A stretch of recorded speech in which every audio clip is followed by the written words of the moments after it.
أعوذ بالله من الشيطان الرجيم بسم الله الرحمن الرحيم সুনানে আন-নাসাই চতুর্থ খণ্ড হাদিস নম্বর 4651 ইউসুফ ইবনে হাম্মাদ রাদিয়াল্লাহু তাআলা আনহু ইবনে আব্বাস রাদিয়াল্লাহু তাআলা আনহু থেকে বর্ণিত তিনি বলেন রাসূলুল্লাহ সাল্লাল্লাহু আলাইহি ওয়াসাল্লাম যখন ইন্তেকাল করেন তখনও তার লৌহ বর্ম এক ইয়াহুদের নিকট 30 হাত জবের বিনিময়ে বন্ধক ছিল যা তিনি তার পরিবারস্থ লোকের জন্য খরিদ করেছিলেন। হাদিস নম্বর 4652 কুতাইবা রাদিয়াল্লাহু তাআলা আনহু জাবির রাদিয়াল্লাহু তাআলা আনহু থেকে বর্ণিত তিনি বলেন আজরা গোত্রের এক ব্যক্তি তার এক দাসকে তার মৃত্যুর পর সে মুক্ত হবে এই মর্মে মুক্তি দিল। এই সংবাদ রাসূলুল্লাহ সাল্লাল্লাহু আলাইহি ওয়াসাল্লাম এর নিকট পৌঁছলে তিনি বলেন এই দাস ব্যতীত তোমার নিকট অন্য কোনো মাল আছে কি? সে বলল না। তখন রাসূলুল্লাহ সাল্লাল্লাহু আলাইহি ওয়াসাল্লাম বললেন আমার নিকট হতে এই দাসকে কেউ ক্রয় করবে কি?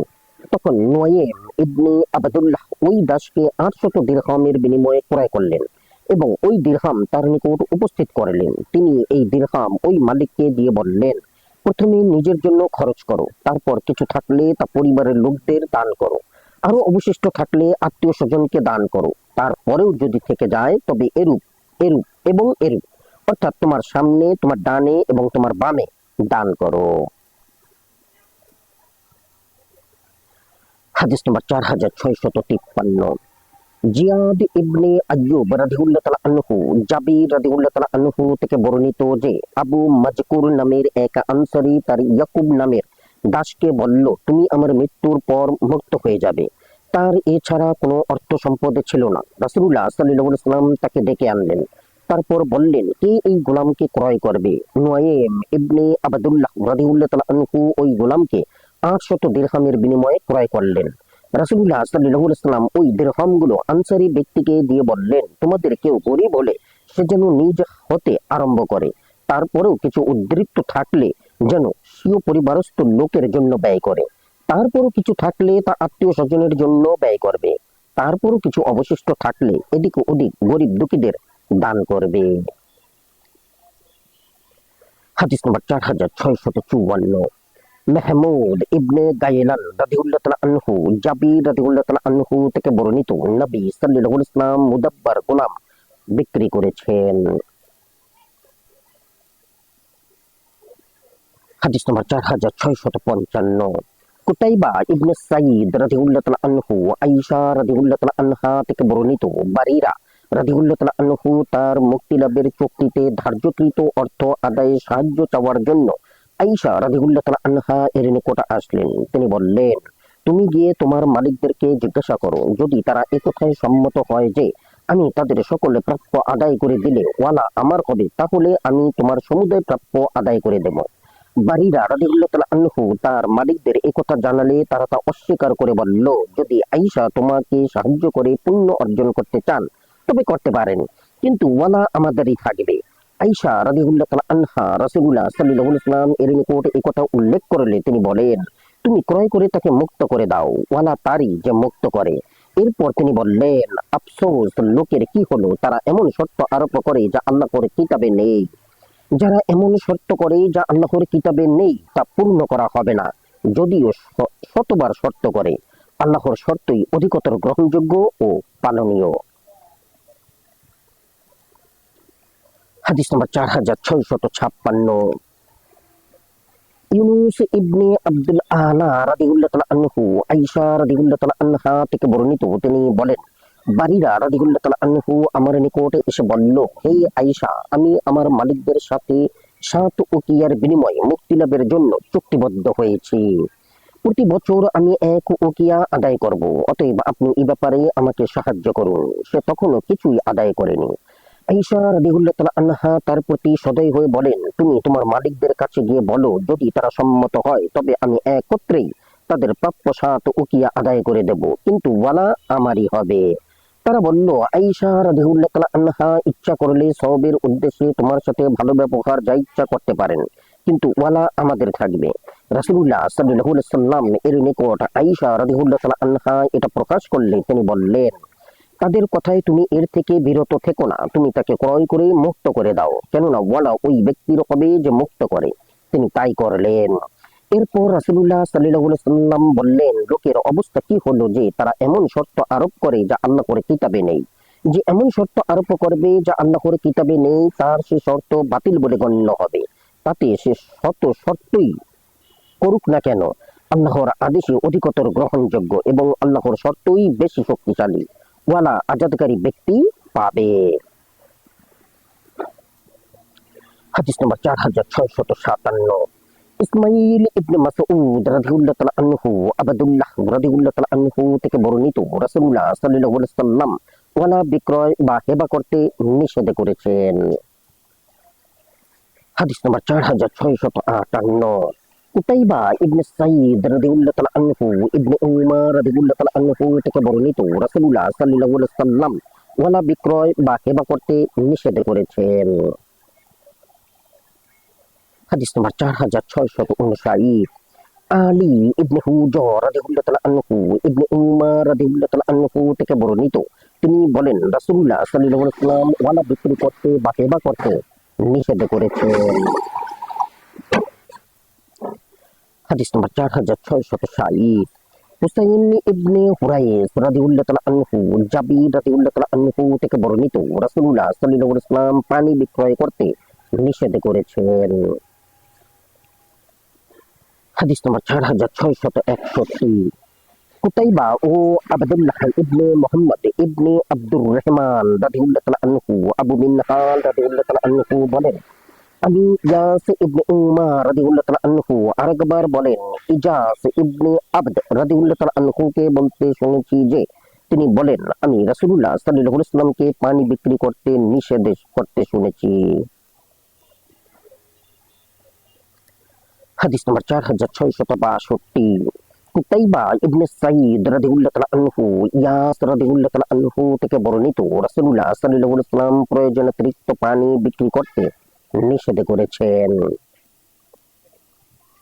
হাদিস নম্বর 4663।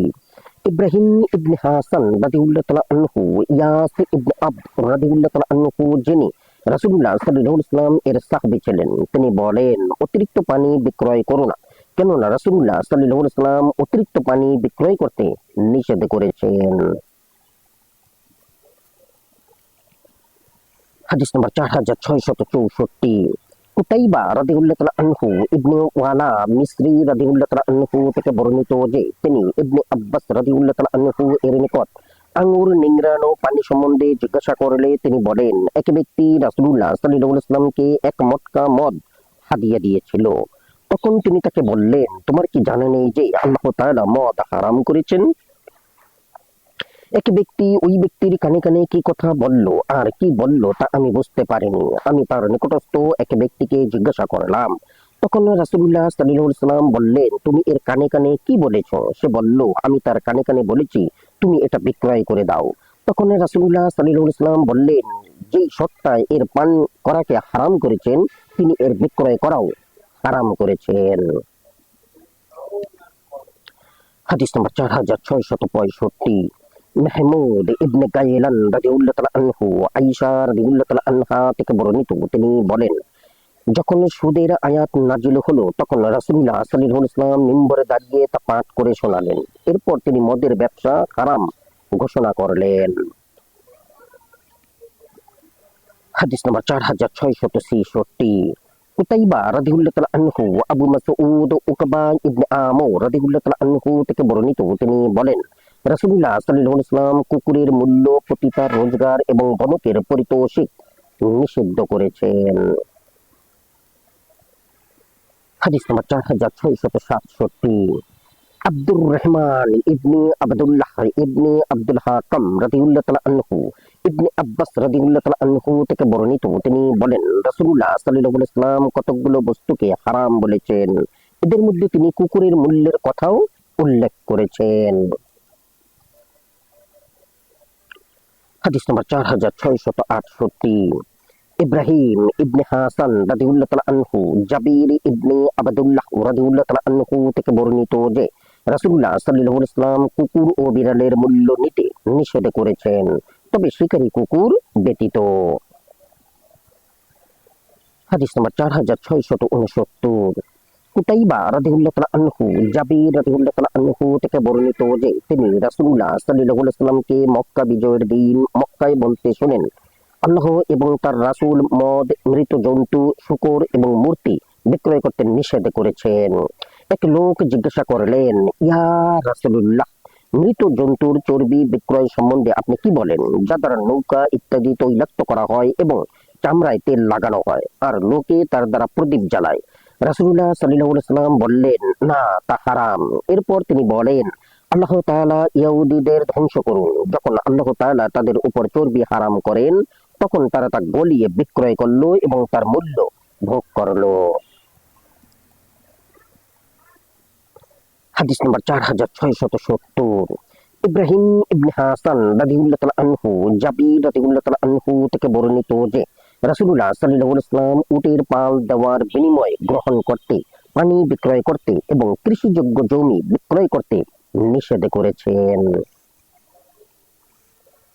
হাদিস নম্বর 4671। ইসহাক ইবনে ইব্রাহিম ও হুমায়দ ইবনে মাসআদা রাদিয়াল্লাহু তাআলা আনহু আব্দুল্লাহ ইবনে উমর রাদিয়াল্লাহু তাআলা আনহু থেকে বর্ণিত, তিনি বলেন, রাসূলুল্লাহ সাল্লাল্লাহু আলাইহি ওয়াসাল্লাম মাদির সাথে নরের পাল দেওয়ার পর বিনিময় গ্রহণ করতে নিষেধ করেছেন। হাদিস নম্বর 4672। ইসমা ইবনে ফাজল রাদিয়াল্লাহু তাআলা আনহু আনাস ইবনে মালিক রাদিয়াল্লাহু তাআলা আনহু থেকে বর্ণিত, তিনি বলেন, কিলাব গোত্রের এক অংশ বনি সাক এর এক ব্যক্তি রাসূলুল্লাহ সাল্লাল্লাহু আলাইহি ওয়াসাল্লাম এর নিকটে এসে নর ও মাদি পশুর পাল দেওয়ার বিনিময় সম্বন্ধে জিজ্ঞাসা করলে রাসূলুল্লাহ সাল্লাল্লাহু আলাইহি ওয়াসাল্লাম তাকে তা থেকে নিষেধ করেন।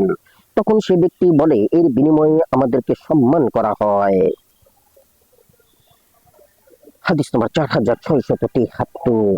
মুহাম্মদ ইবনে বাশশার রাদিয়াল্লাহু তাআলা আনহু আবু হুরায়রা রাদিয়াল্লাহু তাআলা আনহু থেকে বর্ণিত, তিনি বলেন, রাসূলুল্লাহ সাল্লাল্লাহু আলাইহি ওয়াসাল্লাম সিংহা লাগানোর বিনিময়ে, পশুর পাল দেওয়ার বিনিময়ে এবং কুকুর বিক্রির বিনিময়ে নিতে নিষেধ করেছেন। হাদিস নম্বর 4674।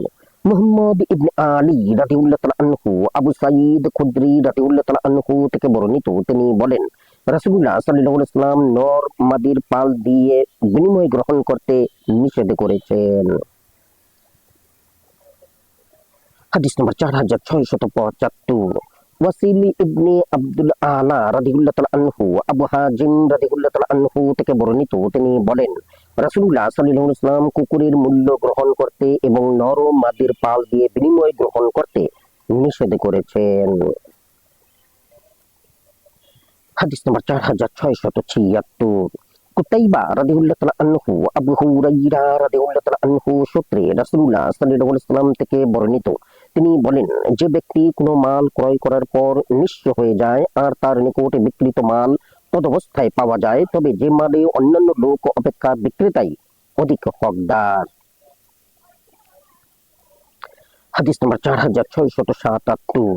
আব্দুর রহমান ইবনে খালিদ ও ইব্রাহিম ইবনে হাসান রাদিয়াল্লাহু তাআলা আনহু আবু হুরায়রা রাদিয়াল্লাহু তাআলা আনহু বলেন, রাসূলুল্লাহ সাল্লাল্লাহু আলাইহি ওয়াসাল্লাম বলেছেন, যখন কোনো ব্যক্তি নিঃস্ব হয়ে যায় আর তার নিকটে কারো বিক্রিত মাল হুবহু পাওয়া যায় আর বিক্রেতা তা চিনতে পারে, তবে তা সেই ব্যক্তিরই যে তা বিক্রি করেছে।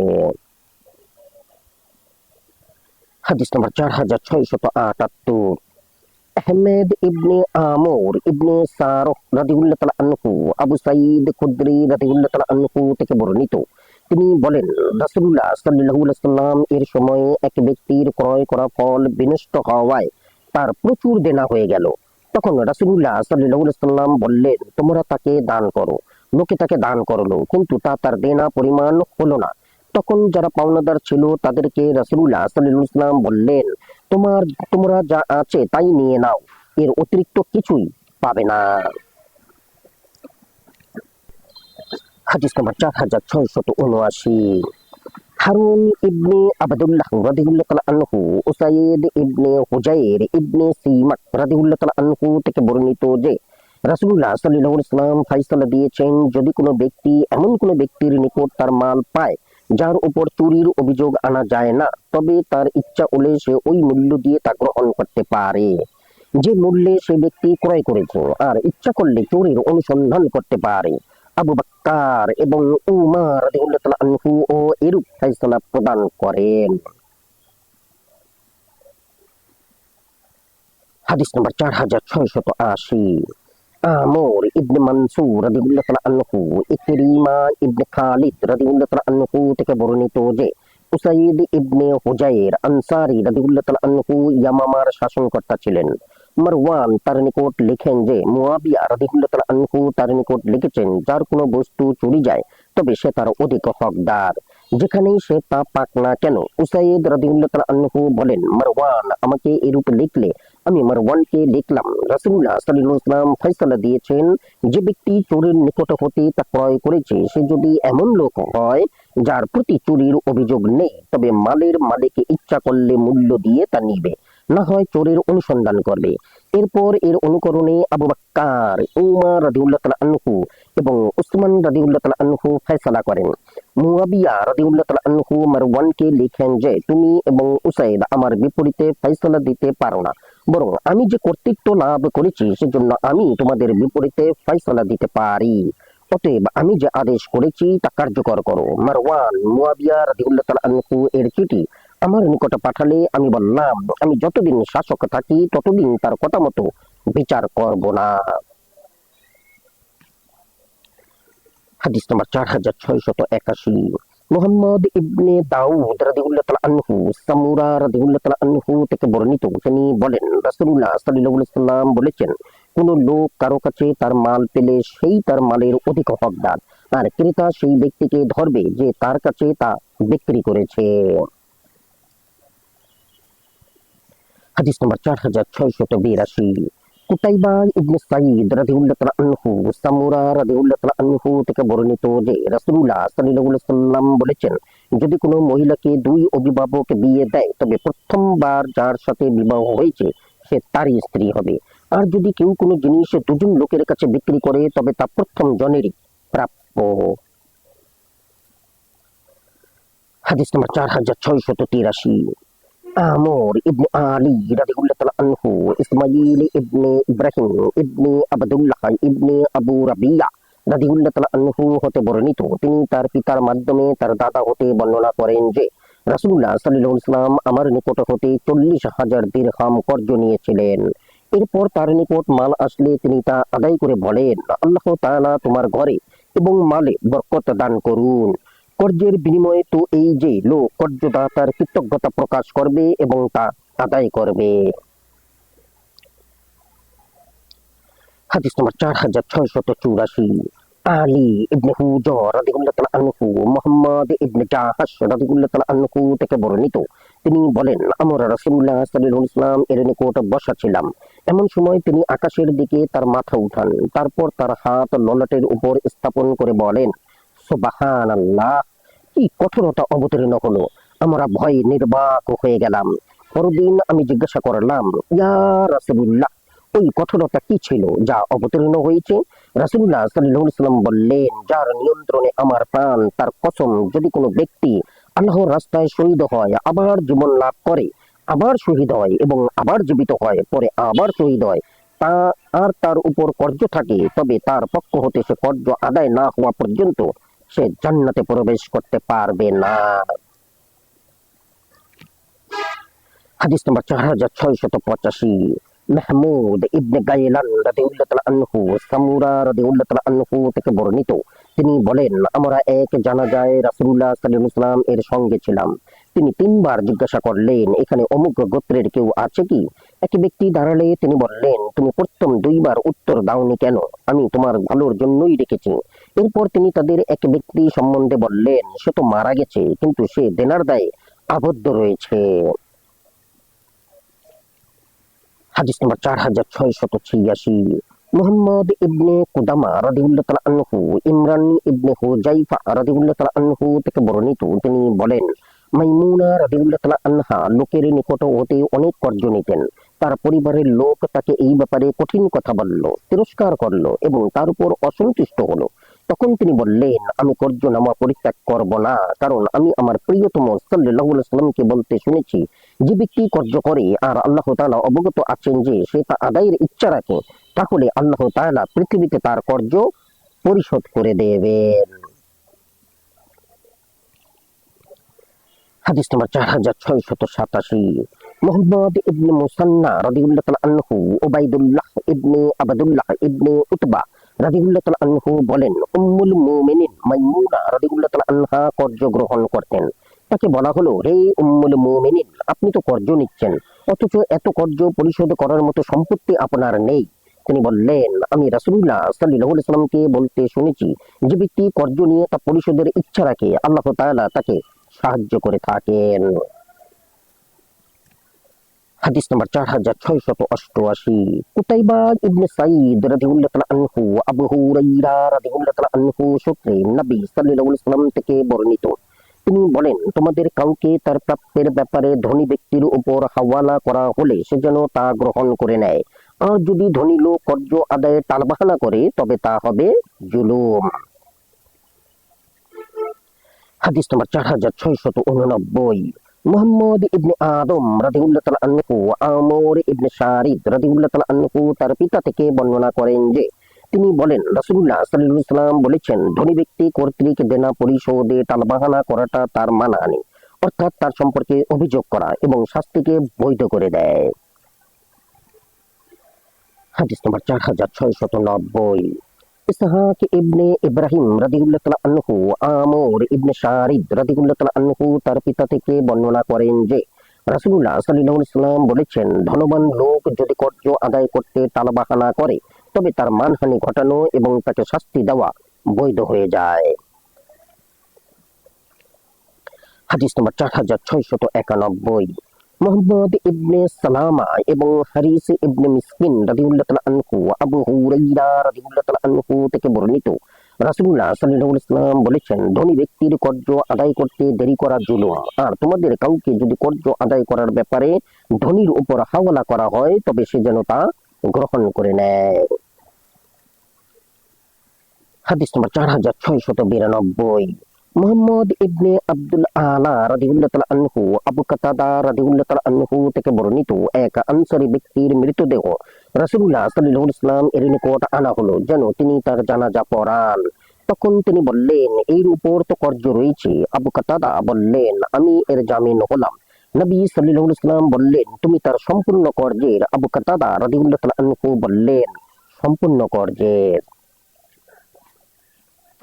হাদিস নম্বর 4693, ইসহাক ইবনে ইব্রাহিম রাদিয়াল্লাহু তাআলা আনহু আবু হুরায়রা রাদিয়াল্লাহু তাআলা আনহু সূত্রে রাসূলুল্লাহ সাল্লাল্লাহু আলাইহি ওয়াসাল্লাম থেকে বর্ণিত, তিনি বলেন, তোমাদের মধ্যে উত্তম ওই ব্যক্তি যে উত্তমভাবে কর্য পরিশোধ করে। হাদিস নম্বর 4694, ঈসা ইবনে হাম্মাদ রাদিয়াল্লাহু তাআলা আনহু আবু হুরায়রা রাদিয়াল্লাহু তাআলা আনহু সূত্রে রাসূলুল্লাহ সাল্লাল্লাহু আলাইহি ওয়াসাল্লাম থেকে বর্ণিত, তিনি বলেন, এক ব্যক্তি কখনো কোনো ভালো কাজ করেনি, তবে সে মানুষের সঙ্গে বাকিতে কারবার করত আর তার প্রতিনিধিকে বলতো, যেখানে কর্জদার নিঃস্ব গরিব হয় সেখানে ছেড়ে দাও, মাফ করে দাও, হয়তো আল্লাহ তাআলা আমাদের মাফ করে দেবেন। যখন সেই লোকের মৃত্যু হলো তখন আল্লাহ তাআলা তাকে জিজ্ঞাসা করেন, তুমি কি কোনো নেক কাজ করেছো? সে ব্যক্তি বলল, না, কিন্তু আমার এক চাকর ছিল, আমি লোকদেরকে কর্য দিতাম। যখন আমি তাকে কর্য উসুল করতে পাঠাতাম তখন বলে দিতাম, যদি সহজভাবে পাওয়া যায় তবে তা নেবে, আর যেখানে কষ্ট হয় সেখানে ছেড়ে দেবে, ক্ষমা করে দেবে। তখন আল্লাহ তাআলা বললেন, আমিও তোমাকে ক্ষমা করলাম। হাদিস নম্বর 4695, হিসাম ইবনে আম্মার রাদিয়াল্লাহু তাআলা আনহু আবু হুরায়রা রাদিয়াল্লাহু তাআলা আনহু থেকে বর্ণিত, তিনি বলেন, রাসূলুল্লাহ সাল্লাল্লাহু আলাইহি ওয়াসাল্লাম বলেছেন, এক ব্যক্তি লোকদের কর্য দিত। যখন সে কোনো গরিবকে দেখতো তখন সে তার কর্যক বলতো, তাকে ক্ষমা করে দাও, হয়তো আল্লাহ তাআলা এর বিনিময়ে আমাদেরকে ক্ষমা করবেন। এরপর লোকটির মৃত্যুর পর আল্লাহ তাআলার দরবারে উপস্থিত হলে আল্লাহ তাআলা তাকে ক্ষমা করে দিলেন। হাদিস নম্বর 4696, আব্দুল্লাহ ইবনে মুহাম্মদ ইবনে ইসহাক রাদিয়াল্লাহু তাআলা আনহু উসমান ইবনে আফফান রাদিয়াল্লাহু তাআলা আনহু বলেন, রাসূলুল্লাহ সাল্লাল্লাহু আলাইহি ওয়াসাল্লাম বলেছেন, আল্লাহ তাআলা এমন এক ব্যক্তিকে জান্নাতে প্রবেশ করাবেন যে ব্যক্তি ক্রয় কর্যত বিক্রয় কার্যত, উসুল কার্যত এবং আদায় কার্যত লোকের সাথে কোমল ব্যবহার করতেন। হাদিস নাম্বার 4697। আমর ইবনে আলী রাদিয়াল্লাহু তাআলা আনহু আবদুল্লাহ ইবনে মাসউদ রাদিয়াল্লাহু তাআলা আনহু বলেন, আমি আম্মার এবং সাদ বদরের দিন অংশীদার হলাম। সাদ রাদিয়াল্লাহু তাআলা আনহু তো দুইজন বন্দী ধরে আনলেন, কিন্তু আমি এবং আম্মার কিছুই আনলাম না। হাদিস নাম্বার 4698। নূহ ইবনে হাবিব রাদিয়াল্লাহু তাআলা আনহু সালিম থেকে এবং তিনি তার পিতা আব্দুল্লাহ ইবনে উমার রাদিয়াল্লাহু তাআলা আনহু থেকে বর্ণনা করেন যে রাসূলুল্লাহ সাল্লাল্লাহু আলাইহি ওয়াসাল্লাম বলেছেন, যে ব্যক্তি গোলামের মধ্যে তার অংশ মুক্ত করে দেয় তখন সে যেন অন্যের অংশ নিজের মাল দ্বারা মুক্ত করে দেয়, যদি তার নিকট গোলামের মূল্য পরিমাণ মাল থাকে। হাদিস নাম্বার 4699। আমর ইবনে আলী রাদিয়াল্লাহু তাআলা আনহু ইবনে উমার রাদিয়াল্লাহু তাআলা আনহু থেকে বর্ণিত, তিনি বলেন, রাসূলুল্লাহ সাল্লাল্লাহু আলাইহি ওয়াসাল্লাম বলেছেন, যে ব্যক্তি দাস অথবা দাসীর মধ্যে নিজের অংশ মুক্ত করে আর তার এত মাল রয়েছে যা সেই দাস বা দাসীর অবশিষ্ট অংশের জন্য যথেষ্ট হয়, তবে সে তার মাল দ্বারা মুক্ত হয়ে যাবে। হাদিস নাম্বার 4700। কুতাইবা রাদিয়াল্লাহু তাআলা আনহু জাবির রাদিয়াল্লাহু তাআলা আনহু থেকে বর্ণিত যে রাসূলুল্লাহ সাল্লাল্লাহু আলাইহি ওয়াসাল্লাম বলেছেন, তোমাদের মধ্যে যার নিকট জমি অথবা খেজুর গাছ থাকে সে যেন তার অংশীদারকে না জানিয়ে তা বিক্রয় না করে। আমানতু বিল্লাহ। জাযাকুমুল্লাহ খায়রান। আসসালামু আলাইকুম।